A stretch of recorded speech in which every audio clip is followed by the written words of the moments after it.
Salam kepada jemaat yang menyaksikan video The Interchange GRI Geraha Family. Seperti yang saya pernah katakan, banyak hamba Tuhan mengatakan juga ya bahwa Alkitab ini tidak terlalu rumit bagi pikiran yang sederhana, tapi juga tidak terlalu sederhana bagi pikiran yang rumit. Artinya pesan di dalam Alkitab itu jelas, tapi juga ada bagian-bagian yang terus bisa digali. Nah, hal yang tidak bisa kita lupakan ketika kita menggali ayat-ayat di dalam Alkitab adalah kaitannya dengan pribadi Kristus. Kolose pasal yang pertama ayat 15 adalah salah satu ayat yang membicarakan hal ini. Di dalam Kolose pasal yang pertama ayat 15 dikatakan, Ia, itu Kristus, adalah gambar Allah yang tidak kelihatan, yang sulung, lebih utama dari segala yang diciptakan. Apa yang Bapak Ibu rasakan ketika mendengar ayat ini? Tidak terjadi apa-apa? Atau Bapak Ibu kemudian berpikir, oh ini ayat yang kemudian digunakan sebagian orang untuk mengatakan bahwa Kristus adalah ciptaan. Karena memang ayatnya sepertinya demikian ya. Kristus itu gambar Allah yang tidak kelihatan. Tidak ada masalah. Yang sulung masih bisa dimengerti.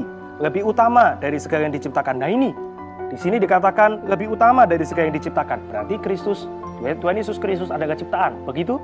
Ya tentu tidak ya. Kita sebagai seorang berteologi reform, kita sangat jelas mengatakan bersama dengan teologi yang ortodoks bahwa Kristus bukan ciptaan. Kristus adalah inkarnasi daripada pribadi kedua Allah Tritunggal ke dalam dunia ini. Lantas bagaimana kita menjelaskan ayat ke-15? Bapak Ibu sekalian, di dalam kitab Kolose, pasal yang pertama, Paulus itu memulainya dengan sebuah bagian yang panjang atas ucap syukur dan doa.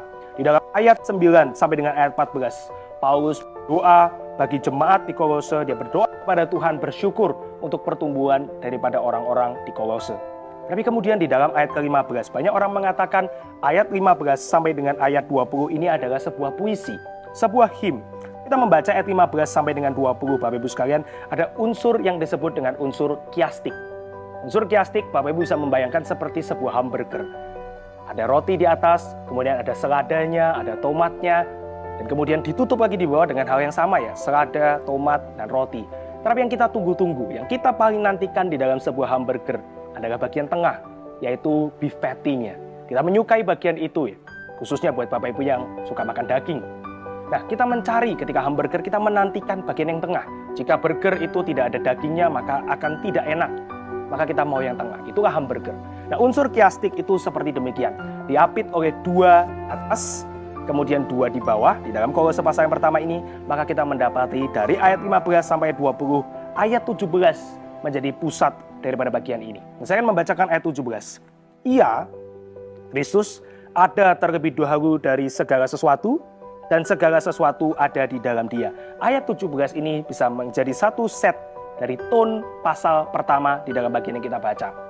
Ayat ini dari judul yang LAI berikan sudah tepat ya, keutamaan Kristus. Maka ayat ini Bapak Ibu, ayat 15 tidak berusaha mengajarkan kepada kita bahwa Kristus itu diciptakan, tidak.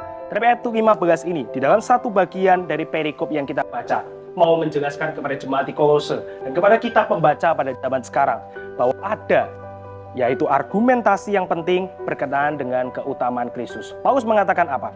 Paulus mengatakan ia adalah gambar Allah yang tidak kelihatan. Di dalam bagian ini kita mungkin teringat kepada manusia dicipta di dalam gambar Allah. Itu betul. Manusia adalah dicipta di dalam gambar dan rupa Allah, image of God. Tapi apakah Kristus sama seperti manusia? Tidak. Karena sebetulnya bagian ini tidak sedang mengatakan Kristus secara esensi.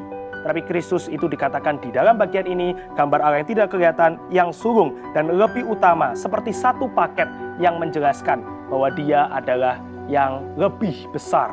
Dia adalah yang lebih tinggi dan Dia memiliki otoritas yang besar sekali atau setara dengan Allah untuk kemudian menjadi wakil Allah di dalam dunia ini. Nah, bagaimana orang itu mengenal Allah Bapa? Injil, Alkitab mengatakan bahwa orang mengenal Allah melalui anak. Jika kamu mengenal aku, engkau mengenal Bapakku. Kita tahu Tuhan Yesus pernah mengatakan hal demikian. Kolose 1 ayat 15 bisa kita baca di dalam bingkai pembacaan ini. Ketika kita membaca ayat 15, kita memahami bahwa melalui Kristuslah kita mendapati gambar Allah yang tidak kelihatan, yang sulung, artinya firstborn, yang utama, dan lebih dari segala yang diciptakan. Mengapa demikian? Ayat 16 menjadi ayat kunci, ayat yang penting. Karena ayat 16 mengatakan, karena di dalam Kristuslah, di dalam Dialah, telah diciptakan segala sesuatu. Kita tahu Allah mencipta melalui berfirman. Telah diciptakan segala sesuatu yang ada di sorga dan yang ada di bumi, yang kelihatan dan yang tidak kelihatan, baik singgasana maupun kerajaan, baik pemerintah maupun penguasa, segala sesuatunya diciptakan oleh Dia dan untuk Dia. Ini menjadi satu ayat yang sangat penting sekali. Apapun di dalam dunia ini diciptakan bukan tanpa anak, bukan tanpa Kristus, tetapi melalui Dia. Dan bahkan kita juga dapat mengatakan bahwa melalui Kristus segala kemuliaan itu ditujukan kembali kepada Allah. Bagaimana caranya seseorang mengembalikan kemuliaan kepada Allah jika bukan melalui yang berotoritas mewakili Allah di tengah dunia ini, yaitu Kristus. Otoritas apa yang dapat menandingi otoritas Kristus untuk mewakili Dia di tengah dunia ciptaan? Maka Bapak Ibu sekalian, ayat 15 tidak kemudian kita katakan bagaimana ayat ini menjelaskan Kristus itu ciptaan atau Allah yang lebih rendah. Tidak Bapak Ibu sekalian. Tapi ayat 15 mau mengatakan kepada kita bahwa di dalam Kristus kita mendapati relasi yang jelas. Bahwa melalui Kristus kita bersama berelasi dengan Allah. Karena Kristus adalah gambar Allah yang tidak kelihatan, yang sulung, the firstborn, yang lebih utama dari segala yang diciptakan. Di dalam bagian lain, di dalam sistematik teologi, kita mengerti bahwa Allah Tritunggal adalah satu di dalam esensi, tapi kemudian ada tiga di dalam pribadi. Dan semuanya itu setara, semuanya itu coexistence. Dan mereka memiliki satu nilai yang setara di antara satu dengan yang lain. Yang membedakan adalah peran mereka. Ada yang membedakan adalah relasi mereka di dalam kemudian berelasi. Allah Bapa kita kategorikan pencipta, Allah Anak menebus, Allah Roh Kudus mengaplikasikan keselamatan. Tetapi secara esensi adalah satu, dan Allah Tritunggal bersama-sama itu mengerjakan pekerjaan tersebut. Tapi kita bisa melihat bahwa melalui Allah Anak lah kita kemudian mendapatkan akses itu kepada Bapa. Melalui iman kepada Kristuslah kita kemudian bisa sampai kepada Bapa. Dan kita bisa mendapatkan keselamatan yang adalah anugerah Tuhan melalui karya Kristus. Tentunya di dalam ayat-ayat yang lain kita mendapati bagaimana Alkitab menjelaskan, menekankan peran dari Bapa secara khusus, dari Anak seperti bagian ini, dan peran daripada Allah Roh Kudus. Tapi ketiganya yang satu, di dalam esensi itu menjalankan semua aktivitas Allah.